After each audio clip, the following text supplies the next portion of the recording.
Welcome back, my students, fellow lecturers and scholars of Valpen, to our talks on the brief history of our lovely kingdom, Valpen. In today's reading of our grand history, we are moving forward in time, to an age long after Brynjar Valpensen, to the year of 845 AE after Elven. Let us begin with the origins of our noble crest and the importance of our national symbol, the Pegasus. This tale takes place 335 years after the settlement of Valpen, and the lineage of kings and queens and descendants of Brynjar is now vast. In this tale, the current king of Valpen is King Artorius Valpen, a descendant of Valpen and Mayamore bloodlines, as his father, Vernon Valpen, married Queen Annalise of Mayamore, our southeastern neighbours, creating a strong bond and alliance between our peoples, which we respect fully to this day. King Artorius started his reign early, at the young age of 19. Both his mother and father died from an unknown illness. There is no documentation by any of the apothecaries, doctors, or even clerics that visited Valpen. We suspect that King Artorius had them all destroyed for reasons that we'll never understand. In these times, the hope of all Thymesia, as every kingdom including Valpen, was suffering from a pox. We suspect that this pox may have killed off young Artorius' parents. But as he is inclined to believe in honour and chivalry, as most kings and queens of Valpen do, he may have found this disgraceful. This pox was named by the feudalistic peoples of Old Thymesia the Dogbark. Yes, you heard me right. They named this pox Dogbark. For a good reason, though. It is said by plague doctors in current-day Valpen, when looking back on ancient records, that I must read this quickly. Those who suffer with the horrid pox dubbed Dogbark will begin to cough and hack, much like a dog's bark. Their eyes will become red, irritated, and begin to grow a rash in 4 days. Saliva builds up in the throat and mouth, akin to rabies, soon throbbing and growing in bone structure, causing many limbs to break to form new ones. The worst case scenario is the pox takes hold of the entire person. They become rabid and unstable, and much like a wild beast. There is no known cure, and the best treatment is death. Many of the human population suffered, but the dwarves and half-elves and gnomes and halflings were unaffected by this case. Only in rare cases did we find skeletal burials of dwarfs that suffered from the bone break of the pox. It is estimated that a large portion of the human population in all Thymesia died because of this pox. At least 35%. It spread like wildfire from kingdom to kingdom, most likely due to fleeing civilians and trade carts carrying the feebled pox. Valpen was the last kingdom to receive the pox, and it came with a deadly blow to the population of Valpen in the main wall city. Outside of these walls, in the settlements and villages named Crooked Wood, Pine Reach, and Little Ivywood, had no cases, but murders committed by the ravenous orcish horde that still resided within the Valpen territories. Strangely enough, the texts comment that orcish hordes did not seem affected by the pox, almost immune to it. In the walled city, in the keep, did King Artorius watch as his people suffered below. He heard it, looking down at the coughing and moaning populace, whilst looking out of his windows, down towards the densely packed streets and cities. He turned and said to his squire, who wrote down every word for him, This is not my doing. It hurts my very body to know I cannot do anything to save them. Day by day, night by night, I watch, hearing my advisors tally up the new dead, either killed by the dog-bark pox or killed by those who have it. Whilst our barbaric orcs ravage my lands, or while the people bleed. Mayamore and Lochwin have shut off all outsiders. We are to do the same. Stricter rules against Foxton and their disgusting flagellant parties that wander from town to town. None shall enter my borders, friend or foe.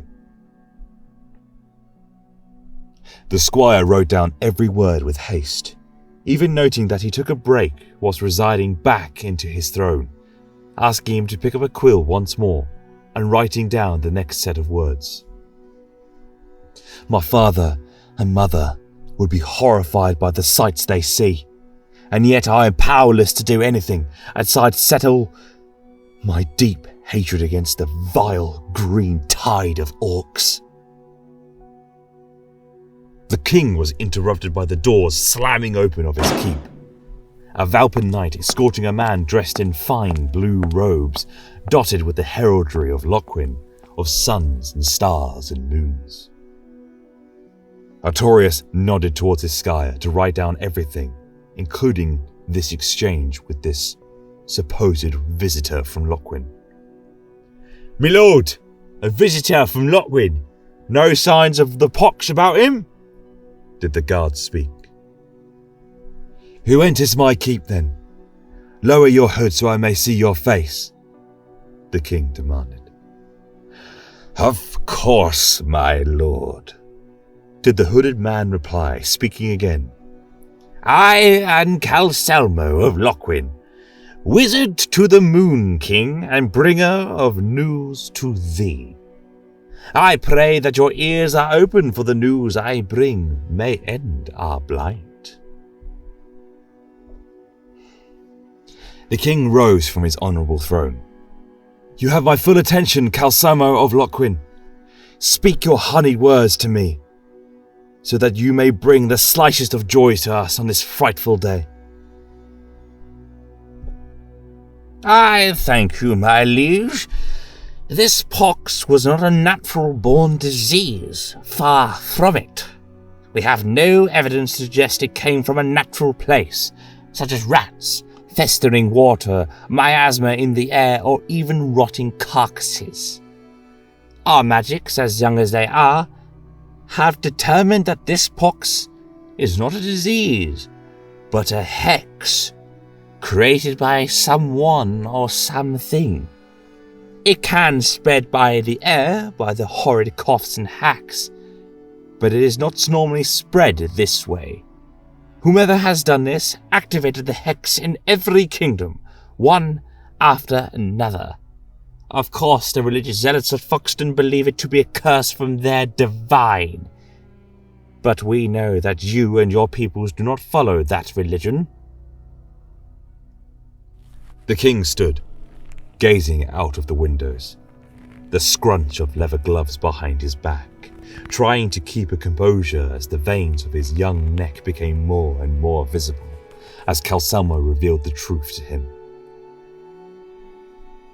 "Tell me, do the orcs butcher your people as well?" the king asked with a slight bitterness. "Yes, my lord, but not to the extent of what I have seen here in your beautiful fields," Calselmo responded.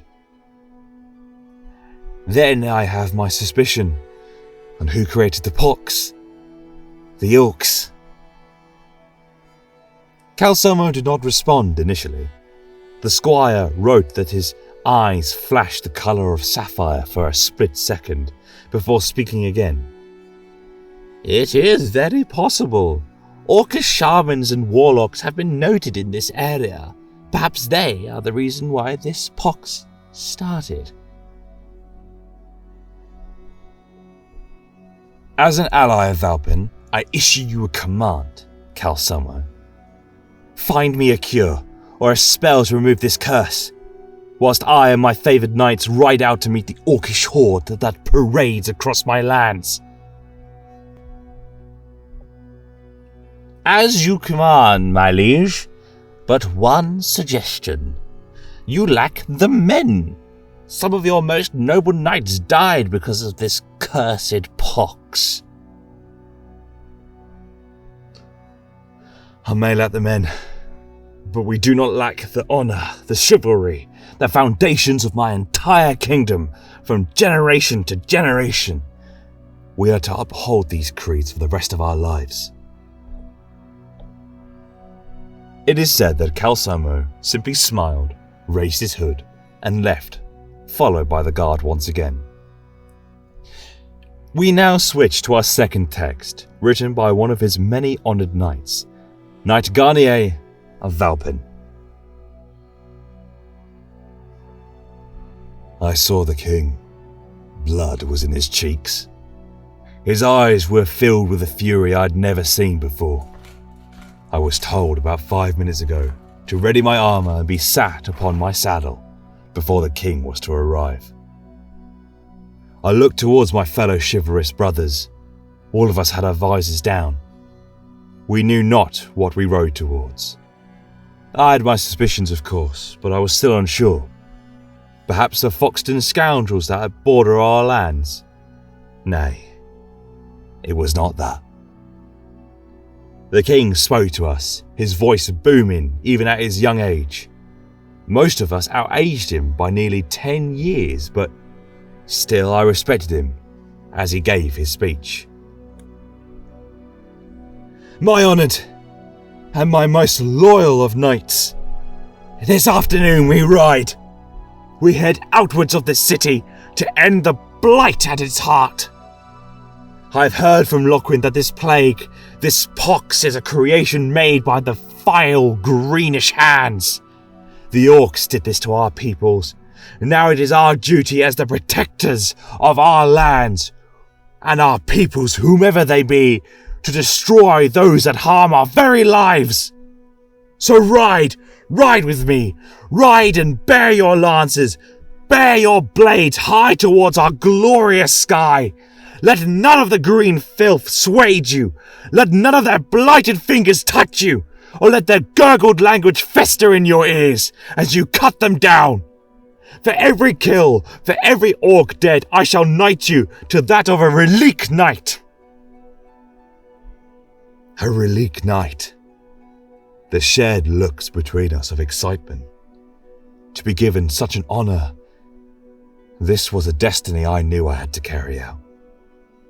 To be one of the king's very own personal guards, the highest title next to king. The excitement turned to adrenaline that ran through my veins as the king continued his speech. Ride with me! Ride in our lush plains and be not afraid of the villainy that presents itself. So ride out of the city! With a hurrah and huzzah echoing from her lips, we followed our noble king out from the city. The peoples unaffected by the pox cheered us on as we rode out from the gated high walls of Valpen. I remember seeing the lush hills, dales, and grassland stretched out towards us as we rode out. Valpen truly is beautiful. I could not allow it to be ravaged by an orcish foe and watch our peoples I swore to protect die from their vile magics. I have a wife and 2 beautiful girls. None will harm them. As we rode closer, our horses at a paced gallop, the earth beneath the hooves of our steeds began to grow muddier, stickier, and squelched with every beat of horse hoof. The skies above us darkened, and the grass, trees, and flowers all died. A bad omen. Though the king seemed determined still, if not even more so. It wouldn't be long till we saw the ramshackle totems, buildings, and desecrated landmarks, all drawn and crudely built by the orcs. They seemed hateful. Depictions of orc victories over humanity, the half-elves, dwarves, and all other species. Some even depicted the Chaitonans of the Arid Empire to the south of Thymecia. It was here where it happened.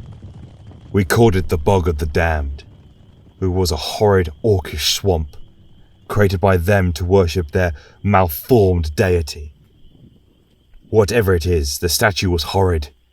It looked like a mythical manticore with an orcish head, and lathered in what seemed like blood. My heart was beating in my throat from adrenaline and the slight nerves.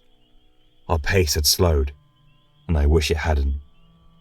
As within a few mere seconds, crude javelins flew from bushes, trying to spring a surprise on us. I could feel my horse trample on a crunchy surface. As I ducked from the volley, I peered below to find a carcass of a human woman bobbing in the muddy water with her bones on display and organs ripped from her innards. It damn near made my body retch. The king raised his decorated shield, blocking the large wooden javelins that seemed to do nothing but scare our horses. Perhaps this was their plan. I was unsure because all I can remember is the screech.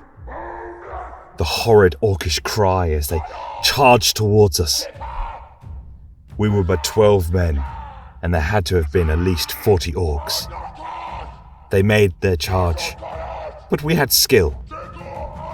Riding around them as we cut and slew as many as we could, watching their ravenous jaws snap at us whilst they madly swung their axes at us. I remember fighting an orcish woman, her armour made from a chitin of some kind. I remember slashing at her upper torso from horseback, when suddenly I was knocked off and my steed ran back towards Valpen. I slammed into the mud. I thought I was done for, truly. My vision was dizzy from the fall. I reached for my shield, but the orcish woman kicked it aside. As I laid there, trying to move, I turned my helmeted head towards the left, towards those foggy woods to the southeast. I saw more orcs rushing towards us. My heartbeat was in my ears as I rushed to my blade, blocking her oncoming thrust with her terrible spear. The wood cracked from my slash as I stood to my feet and cleaved her left arm off. She yelled at me, trying to throw swings at me with her remaining arm. I ducked and swung, and I felt the blade sink deep into her jaw. I felt her blood spit at me as she stood there gurgling in both pain and in language. I retracted the blade and kicked her into the muddy swamp where she belonged. The king had remained on horse still, as did some of my brothers in arms. It was until the king's steed had its head removed and the other knights' steeds were butchered beneath them. We managed to regroup, forming a shield wall just like in the old tales of Brynjar, blocking every attack we could. My gaze met the king's as a new wave of orcs came rushing towards us. I cut, stabbed, swung, slashed every green-skinned body. My armour was soaked in mud, water, and their vile blood. What scared me the most, and what still frightens me in my dreams, was when the orcs began to stand back. We were confused. Why they had the upper hand? Why retreat? I wish I never knew. Atop the mound of where that vile statue stood, an elderly-looking orc appeared, wearing all manner of oddities, from ripped-off human hands, locks of orcish hair, a horn from a chitonen. It was clear to see this was a shaman. The king barked his orders. "Be ready! Be noble-hearted men!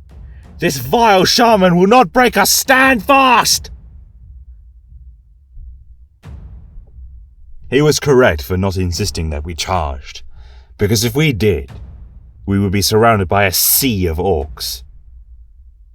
So we watched, all ready to strike if needed. The shaman raised up a hand, holding a weathered staff of some kind with a similar idol of the deity on the top, and with the other, he dragged out a human man who had been beaten to near death, whilst another orc grabbed this man and stabbed into his guts, letting the blood drip into a bowl. The man screamed once. His body began to show the signs of the dog bark. He coughed and hacked as his body began to twist and contort, just like those who were really sick and too far gone with the pox. The orc was using him as a catalyst, We were next. Fear began to burrow its way into our chests. We were not sorcerers of Lochwin. We possessed no magic. That was until fate had decided which side it preferred. I cannot believe the words I am about to write. It still does not feel right to me or real. I witnessed a mighty beast swoop down and trample the orc shaman down, a winged creature, beautiful and white with feathered wings and golden tips upon it.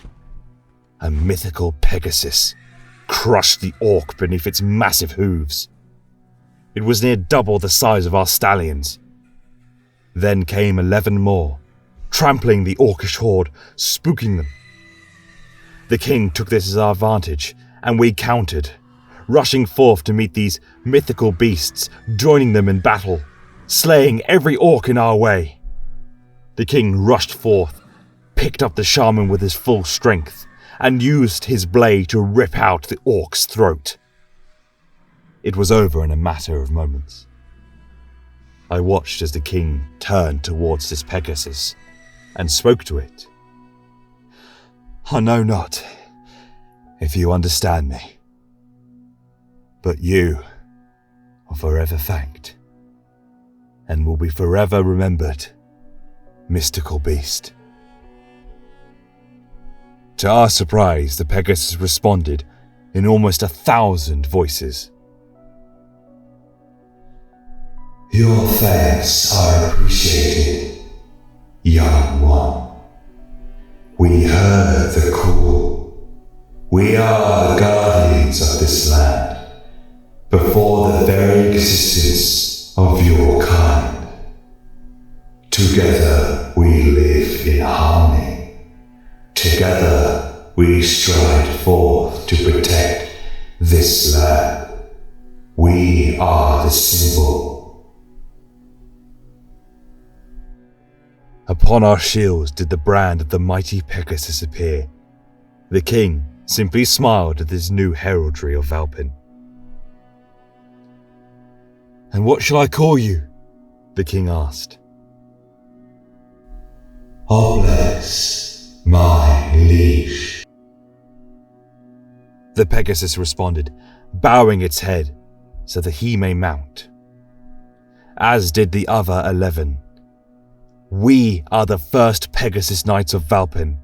Soar through the skies of Icilion we shall, protecting the lands of Valpen and our allies of Lochwin and Maymore. For now the pox has been apprehended, and we, the valiant Pegasus Knights, shall vanquish every villain in our chivalrous lands.